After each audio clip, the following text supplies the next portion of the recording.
प्रदेश की तमाम खबरों के साथ हम आपके समक्ष पहुंच चुके हैं। कई लेटेस्ट अपडेट्स इस बुलेटिन में हम आपके साथ साझा करने वाले हैं। देखिए, विशेष तौर से टीजीटी भर्ती नियमों में संशोधन को लेकर जो डिमांड उठाई गई है, इस पर आपको जानकारी देंगे। हालांकि एक तरह से इन भर्ती नियमों में चुनौती दी गई है, हाईकोर्ट में ये याचिका दर्ज करवाई गई है। बहुत मुश्किल से टीजीटी बैच वाइज भर्ती यहां पर शुरू की गई थी, क्योंकि हजारों अभ्यर्थी इसके इंतजार में थे। लेकिन इसी बीच जो चुनौती दी गई है भर्ती नियमों को लेकर, फिलहाल इसमें क्या कुछ कहा जा रहा है और इसके बाद किस तरह की परिस्थितियां इन नियमों को लेकर बन सकती है, बिल्कुल अपडेट हम आपके साथ बारीकी से साझा करने वाले हैं। स्कूली बस पलटने का मामला आज सामने आया है। कहां ये बस पलटी है, कितने बच्चों को चोट लगी है और बस कहां जा रही थी, फिलहाल इस बारे में भी बिल्कुल बारीकी से हम आपके साथ जानकारी साझा करेंगे। एम्स में सीएम सुखविंदर सिंह सुक्खू का उपचार अभी चल रहा है। फिलहाल अभी किस तरह के हालात बने हुए हैं और जो टेस्ट कुछ एक इनके करवाए गए थे उसमें भी किस तरह की जानकारी सामने आई है, बिल्कुल जानकारी आपके लिए लेकर आए हैं। देखिए, बीआरसीसी भर्ती पर भी जानकारी देंगे और प्रिंसिपल प्रमोशन को लेकर भी यहां नई डिमांड उठाई गई है। हालांकि पहले प्रवक्ताओं की ओर से ही लगातार प्रेस नोट इसमें जारी किए जा रहे थे, लेकिन अब मुख्याध्यापक भी सामने आए हैं और इन्होंने इसमें क्या कुछ कहना चाहा है, बिल्कुल जानकारी हम आपके लिए लेकर आए हैं, साझा करेंगे विस्तार से। सबसे पहले शुरुआत मौसम से करना चाहेंगे, क्योंकि 15 नवंबर तक मौसम बिल्कुल साफ बना रहेगा और अभी बारिश को लेकर कोई भी आसार यहाँ मौसम विज्ञान केंद्र की ओर से नहीं जताए गए हैं।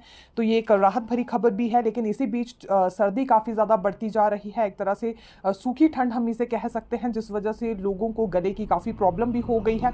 हालांकि बागवानों में फिर एक तरह से बारिश का इंतज़ार बना रहता है, तो उनके लिए हम ये ज़रूर बताना चाहेंगे कि 15 नवंबर के बाद ही अभी बारिश हो सकती है। इस तरह की प्रेडिक्शन यहाँ मौसम विज्ञान केंद्र की ओर से की गई है।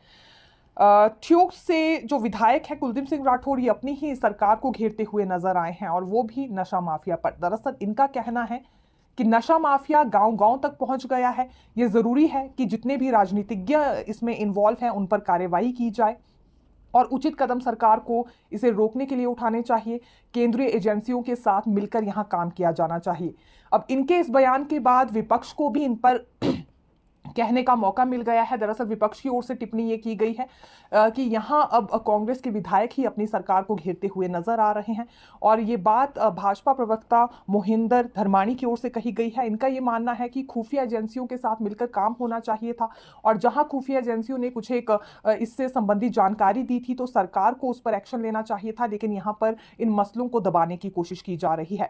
दूसरी बड़ी बात इन्होंने ये भी कही है कि कहीं ना कहीं सत्ता का संरक्षण ही नशा माफियों को मिल रहा है और इस बात का जिक्र अब कांग्रेस विधायक खुद करते हुए नजर आ रहे हैं। हालांकि कुलदीप सिंह राठौर की ओर से यह कहा जा रहा है कि केवल एक तरह से सुझाव उन्होंने सरकार को देना चाहा है, क्योंकि अब ये गांव-गांव तक पहुंच रहा है और बहुत सारे युवा ऐसे हैं जो कि नशे की चपेट में आने के बाद बेरोजगार रह रहे हैं। हिमकेयर से संबंधित भी आपको अपडेट दे देते हैं, लेकिन उससे पहले यहाँ जो एसआरटी कम किया जाएगा उन वाहनों पर जो कि पर्यटकों को लेकर हिमाचल प्रदेश पहुंच रहे हैं, उससे संबंधित अपडेट आपको दे देते हैं, क्योंकि होटलियर एसोसिएशन में भी इस अपडेट को लेकर काफ़ी इंतजार बना हुआ है। अभी टूरिज्म बुरी तरह से प्रभावित हो रहा है, क्योंकि बीते दिनों देखिए आपदा आई थी, जिसके बाद बाहरी राज्यों के लोग वैसे ही दिलचस्पी हिमाचल प्रदेश आने में नहीं दिखा रहे हैं।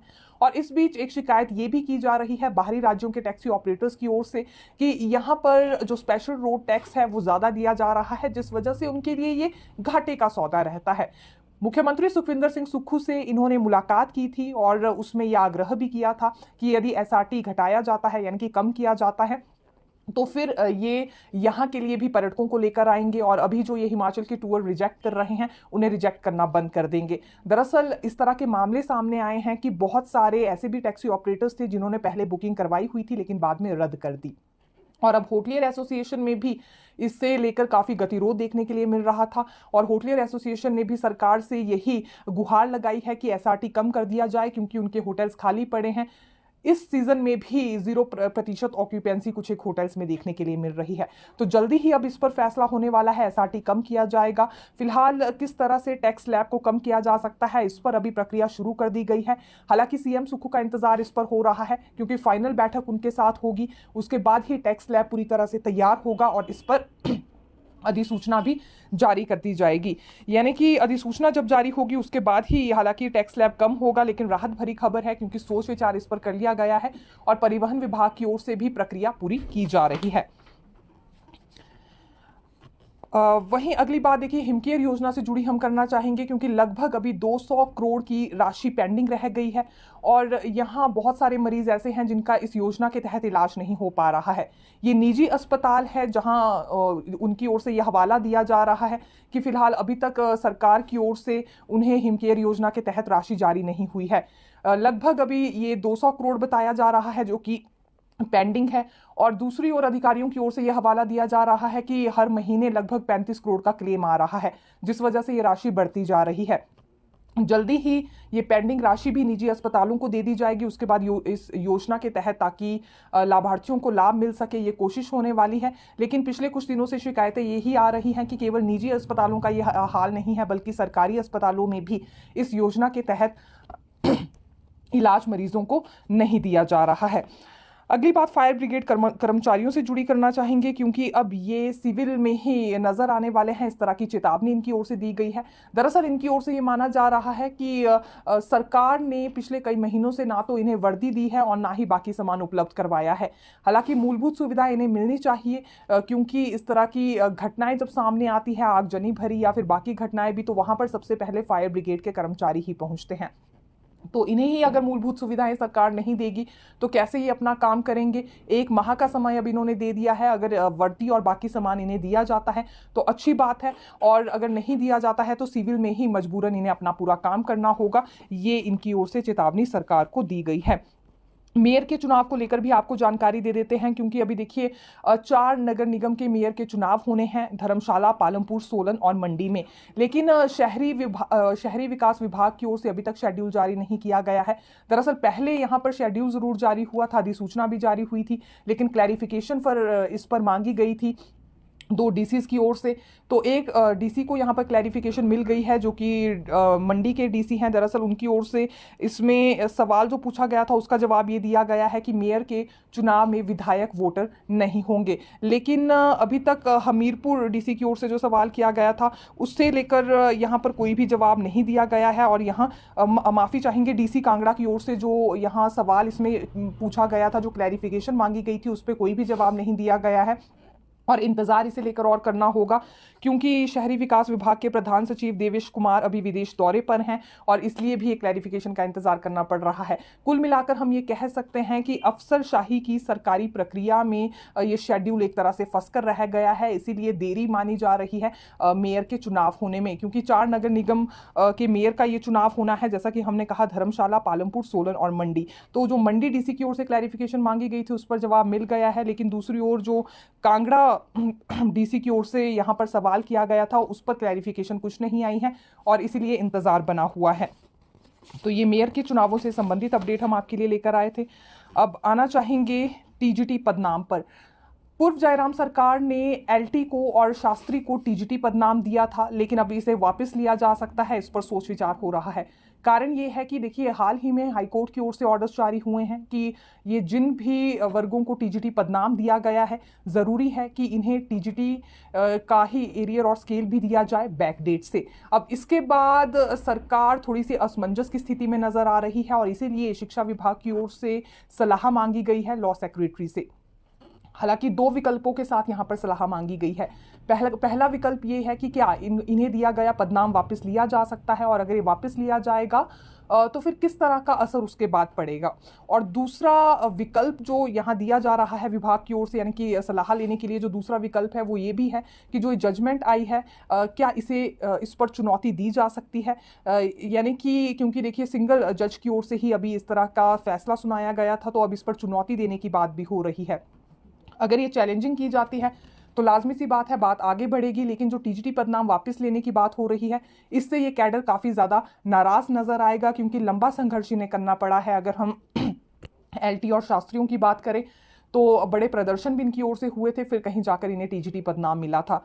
लेकिन अब बैकडेट से जब इन्हें एरियर और पे स्केल देने की बात हुई तो उसके बाद अब सरकार असमंजस की स्थिति में है और विभाग के अधिकारियों की ओर से कोशिश की जा रही है कि बैकडेट से इन्हें ये एरियर ना देना पड़े और स्केल ना देना पड़े। तो इसे लेकर क्या रास्ता निकाला जा सकता है, यही रास्ता निकालने की कोशिश यहाँ पर हो रही है। अब कानूनी राय आएगी लॉ सेक्रेटरी की ओर से और उसके बाद क्या कुछ डिसीजन लिया जाता है, ये बिल्कुल हम देखेंगे। दूसरी ओर टीए डीए रूल्स को लेकर भी यहाँ संशोधन की मांग उठाई गई है। इसमें दरअसल ये कहा जा रहा है शिक्षक संगठन की ओर से कि इनके लिए ये रूल्स ठीक नहीं है, जो कि संशोधन हुआ है। हाल ही में एक डिसीजन हुआ था कि अब 8 किलोमीटर के स्थान पर यदि 30 किलोमीटर की यात्रा की जाएगी कर्मचारियों की ओर से, तो उसी को लेकर ही इन्हें यहाँ पर भत्ता मिलेगा, यात्रा का भत्ता। अब शारीरिक शिक्षकों का कहना है कि इसका सीधा असर इनके काम पर पड़ने वाला है, क्योंकि ये अक्सर छात्रों के साथ टूर्नामेंट्स के दौरान बाहर ही रहते हैं, जिला स्तर पर भी जाते हैं, राज्य स्तर पर भी जाते हैं और ब्लॉक स्तर पर भी जाते हैं। तो ऐसे में जो रात्रि का ठहराव होता है, खैर उसे लेकर पहले से ही इनका अपना जेब खर्चा रहता है, लेकिन अगर बाकी चीज़ों को लेकर भी इन्हें टीए या डीए नहीं मिलेगा तो ये उससे संतुष्ट नहीं रहने वाले हैं। गतिरोध फिर इनमें देखने के लिए मिलेगा और बड़ा प्रदर्शन भी ये करेंगे। अभी जो रिक्त पद चल रहे हैं शारीरिक शिक्षकों के, उसे लेकर भी इन्होंने मांग उठाई है कि पदोन्नति कोटे से 160 से अधिक अभी पद भरे जाने थे, जिसमें 56 पद भर दिए गए हैं, लेकिन 110 के लगभग पद बच रहे हैं, तो जल्दी ही इन्हें भी भरने का काम किया जाए। ये भी डिमांड इन्होंने रखी है, हालांकि अब पूरी होती है या नहीं, लेकिन एक तरह से फिर ये संशोधन करने की मांग उठा रहे हैं। यानी कि 8 किलोमीटर के स्थान पर जो अब 30 किलोमीटर की बात यहाँ पर की जा रही है, उससे ये ज़रा भी संतुष्ट नहीं है।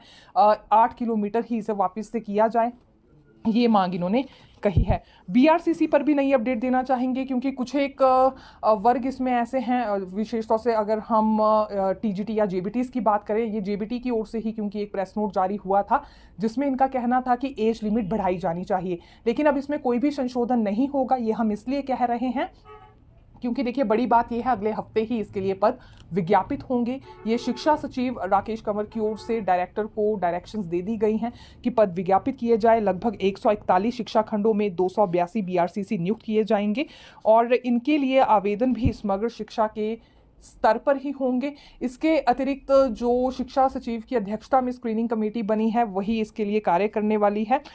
साथ ही साथ इसके लिए एक फॉर्मेट भी शिक्षा विभाग अलग से जारी करेगा जब ये पद विज्ञापित हो जाएंगे।